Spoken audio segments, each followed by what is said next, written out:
we've just continued to do what we do. Do you know what I mean? What we do well, which is make a great product, make a great boot, make a great shoe, collaborate with great brands. You don't think about, oh, how can we do this in production? How can we do this through a lens of development?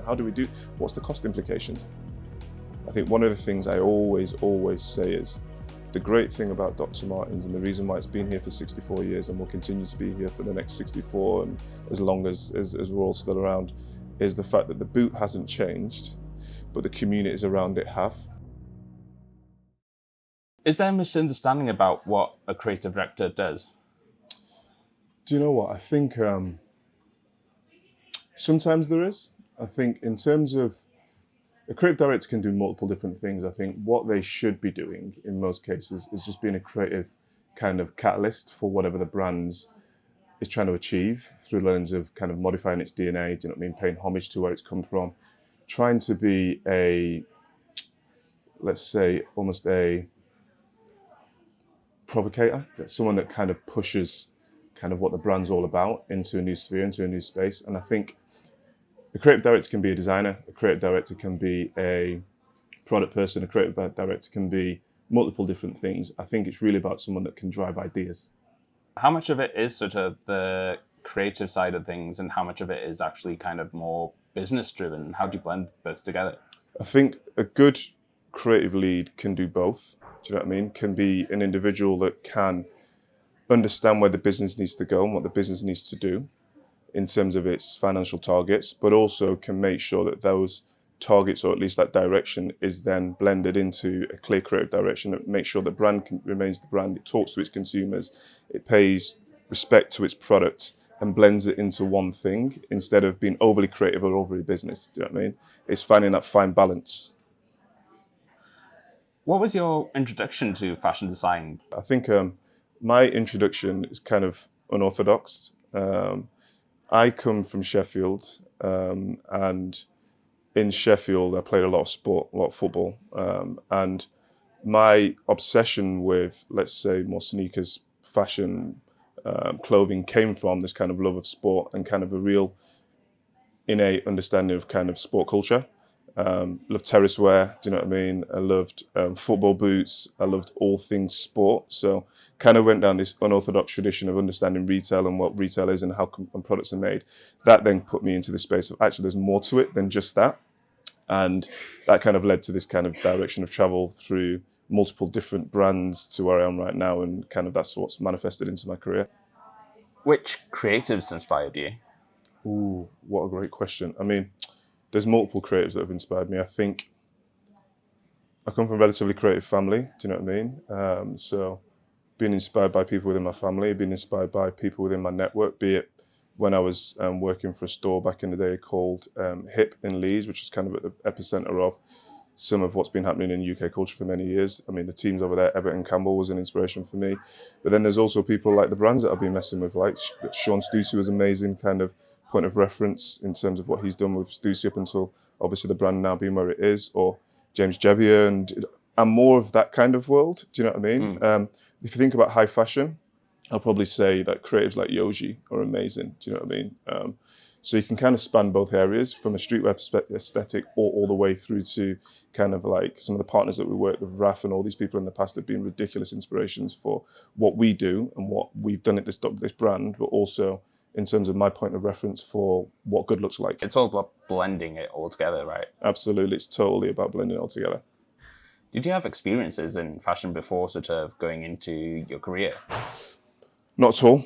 Again, I think it goes back to what I said to you before. I think the experience was more about working up through buying, merchandising, product, understanding product, being obsessive over apparel, footwear, do you know what I mean? The space, and then being obsessive over music and art, do you know what I mean? Being obsessive over those spaces and kind of finding, I was lucky enough to find a route, do you know what I mean? A route of travel and connect with people that were inspiring for me to kind of move into this direction of travel. And that was kind of the main journey. You came up through the product manager route. Yeah. How is that different from the more sort of visible routes of kind of going to CSM and then starting brand or whatever, or even sort of the streetwear brands where you kind of start out as a brand founder? I think, wow, that's a massive question. I think all routes are right. I think it's about application, and it's about understanding. And I think my route was more of merchant product person that was a geek on product. Do you know what I mean? So you have the same sensibilities with regards to how to treat a boot as a designer would, as a quintessential, say, designer from CSM. But then you also have a business acumen that helps you understand where that end product will be. So I think it goes back to what we said before. It's the balance of understanding, having a taste, and having a point of view on kind of creativity and what we should be doing versus as actually our consumers going to buy this and are they going to engage in the storytelling. And I think that's kind of where you get the balance. But I've also worked with, we have designers here that think exactly the same, but they came from the traditional route, right? So I think that's the beautiful thing about this organization. And then to answer your question on some of these streetwear brands, I think some of these individuals that have started these organizations also started out as salespeople, do you know what I mean? Or started out as marketeers. So I think it goes back to this whole thing of there isn't any perfect route. I think it's application, how you kind of want to learn and surround yourself with people that can do things better than you and learn from them. Having that balance of sort of being able to do everything and realize your sort of weaknesses when you need to. Yeah, absolutely. I think there's a humbleness to it, right? We all don't have all answers. So I think those that succeed are those that are vulnerable and are willing to listen to others and willing to, do you know what I mean, take points of view from spaces of the unknown. And I think for me, that's where I've got growth as an individual. You've done a lot of collabs under Dr Martens. Which collabs have been the most impactful? It's like saying which one's your favorite child. I think the team and the creative team and the product teams and the people that have been involved in the collaborations have done an excellent job as our partners. I think for me, one of the most poignant, or let's say the best moments from a collaboration standpoint is probably 2020 when we did the remastered series, which were 12 boots on the 1460, kind of reinterpreted by 12 partners. And I think it's more the project and the storytelling and the thinking that for me was probably more important than the said partners, because I think all of the partners bring a different point of view to Dr. Martens and to the classic boot or to the classic shoes, because the shoes historically are a canvas for expression, right? So it depends on the mood, the feeling, the moment. I think all the projects we've done have been equally as important. But I would say that the project that we did around the remasters was probably the moment where we saw real kind of evolution in storytelling and from a collaborative standpoint, actually the most challenging thing we've ever done.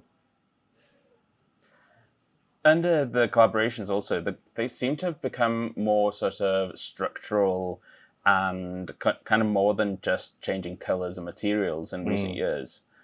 And that's kind of something we've seen across the industry. And I'm guessing it costs more money to do that than the sort of R&D and stuff. But do you think that kind of gives you back more impact at the end? Like, is it more impactful to do that? When collaborations work best, it's about taking the very best of one brand and the very best of the other brand, let's say the IPs, and colliding them in ways that are kind of unique and different, and the story has a purpose, right? So be it a color up on an existing silhouette, or if we've got a new technology that we're working on and partnering with a partner that we think will make sense to help us elevate that storytelling, having a multi-dimensional execution from a collaboration standpoint gives you the opportunity to tell many different stories. So there isn't one way. From a cost implication standpoint, I mean, look, at the end of the day, I mean, it costs to create, do you know what I mean? Whichever way you look at it.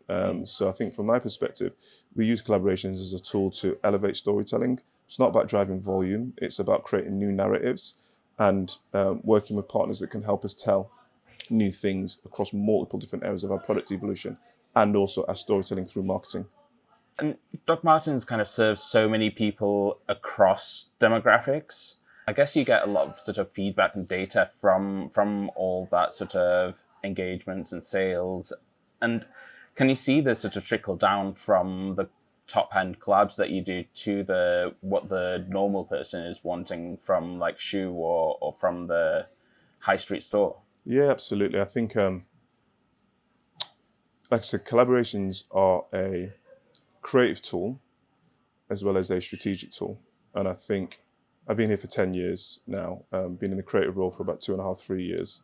And prior to that, as you know, working in other areas. And the idea behind the collaboration platform was always to help us create new stories that have a trickle across or trickle down or trickle up execution in terms of keeping the brand energized, and keeping our partner brands energized, right? So, and keeping the consumer engaged in the brand. So I think it works, like I said before, in two ways. It kind of trickles down. It also elevates the brand up. Do you know what I mean? You can work with anyone from a RAF to a Supreme to a Stussy to drive a narrative, like Creepers as an example. Or you could do things like take the classic boot and the Jaden boot and execute that with a Hello Kitty, and it has an impact on the overall brand because it connects to a younger consumer. So there's different ways of doing it to kind of, many ways of cutting a cake, let's say, to kind of create the best story possible. Dr. Martens has like a huge cultural heritage. How do you bring that into what you do? What a great question again.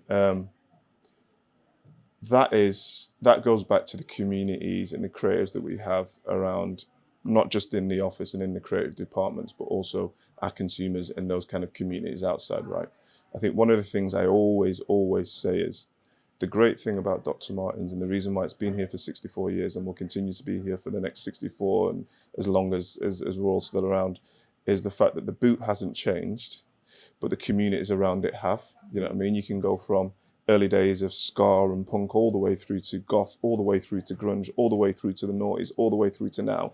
But what you'll see is that the boots and the products fundamentally look the same and remain the same, but the communities are evolving. So the challenge for us is making sure that we have creatives in our network that can help us continue to keep our fingers on the pulse in terms of the right moments, the right movements, the right communities, the right stories, the right stores, to help us continue to foster its cultural connectivity, be it through art, music, fashion, or whatever else that would be. So that's the trick. How do you continue to veneer a classic and keep it relevant? Well, you do that by making sure that you've got the right people and the right teams plugged into the ever-evolving kind of space of culture. There's lots of talk about sort of, somebody said recently that brand is dead. I'm not sure how real that is, but Dr. Martens at the end of the day is a great product. It's a great boot that everybody feels comfortable wearing and kind of it's hard wearing. That probably inspires a lot of sort of what people want in a shoe as well. Absolutely. I mean, the 1460 boot it's durable, it's versatile. That's that's the same reason it's been here for 64 years. I mean, it's this kind of vessel, do you know what I mean, of continuity. And I think the boot and our workwear history and our history within the space of culture is the thing that keeps it evergreen. Do you know what I mean? The boot is the brand. Do you know what I mean? It's a product. And I think as long as you stay true to the DNA, the IP, do you know what I mean? The very thing that the brand stands for, this rebellious self-expression. Do you know what I mean? When you put a pair on, a lot of people feel empowered. They feel stronger. Do you know what I mean? Because it's tough. It's a durable product that stands the test of time, and it's generational. As long as we stay true to that, the brand will continue to move forward. You recently collabed with CSM Fashion Design Masters. Yeah. And they got the experience of working with the sort of industrial production side of things as well. From talking to them, they really enjoyed getting the insight into that. Do you think that's a sort of different skill that they might not get so much in their training? Is it also like a crucial one that people do need in the industry? It's a crucial one that people need within the industry. And I think, the great thing about our relationship with CSM is the students are all engaged. Do you know what I mean? The students are ridiculously talented and creative. And when you have free reign outside of a corporate environment, do you know what I mean? You think about things slightly different. You think about creativity slightly different. You don't think about, how can we do this in production? How can we do this through a lens of development? What's the cost implications? So the students and the teams were given this kind of, let's say, open opportunity to create. What the process allowed them to understand is there's an element of starting here, but you're probably going to end up here because of the complexities of how making products is and how it goes through the process of kind of supply chain, sourcing, development, getting the materials, construction. So I think it's been a great learning for them from a creative standpoint, but also a commercialization standpoint. Do you know what I mean? And having worked with all the students at the start of the program to the 4 that were in the, let's say in the final, all of them came to the end of the process and really had a sharper understanding because they got the opportunity to work with our designers here, our development teams, you know what I mean? And they went through iterations of their product and they really got professional, they built on their professional experience within CSM, but also then got an opportunity to work within a commercial brand to deliver something that was kind of tangible. Do you get something out of working with the students? Oh, yeah, we do. We get loads. We get headaches, but more importantly, we get challenge. And I think it's like when we work with any of our collaboration partners, they challenge us to think different. Do you know what I mean? They bring new ideas that we've never even thought of because they're not bound by the confines at times of, do you know what I mean, who and how we're delivering for. So the creativity is pure. So the challenge, so the thing that we face is really just kind of this: how are we going to do this? How are we going to make this happen? Do you know what I mean? How are we going to kind of get over the obstacle of delivering on for them and not letting them down? So it's a challenge. What's the next big change coming in the fashion industry from your perspective? I think there's multiple things happening at the moment, and I think we talk a lot about sustainability within the industry. We talk a lot about new ways of doing things. We talk about, you mentioned about, is brand dead and all these different things. I think the main thing that's coming within the industry at the moment is going to be simplification. And what I mean by that is, and you've already seen, if you walk around the streets, you look at what kids are wearing and what people are doing in their general life, it's kind of simplifying. The world's in quite an interesting place, right? People's lives are in a slightly different place. So I get a sense anyway, maybe wrong, but I get a sense that people are going back to basics and kind of resetting, restarting. We've just gone through quite interesting times with COVID and all these other things where sneaker trends and consumer trends were all changing and people buy multiple things. I think we're going to get back to this place of buying less and buying better. So for industries and for creatives and for brands, I think the key thing is going back to simplification to a certain extent and just going back to what your core is and going back to kind of having something that can be multi-purpose. And I guess that leaves Dr. Martens in a good place because it's a sort of wardrobe staple. It's something that you always go to. I think so. I think it leaves us in a great place. And it's actually been kind of part of the mantra of the brand anyway for many years. Do you know what I mean? We've just continued to do what we do. Do you know what I mean? What we do well. Which is make a great product, make a great boot, make a great shoe, collaborate with great brands that remains and always will always look like a Dr. Martens and will always feel and have the DNA and that transferable generational kind of connectivity emotionally to the next generation. And that's all we can do. We want to make sure that we create product that is that stands the test of time.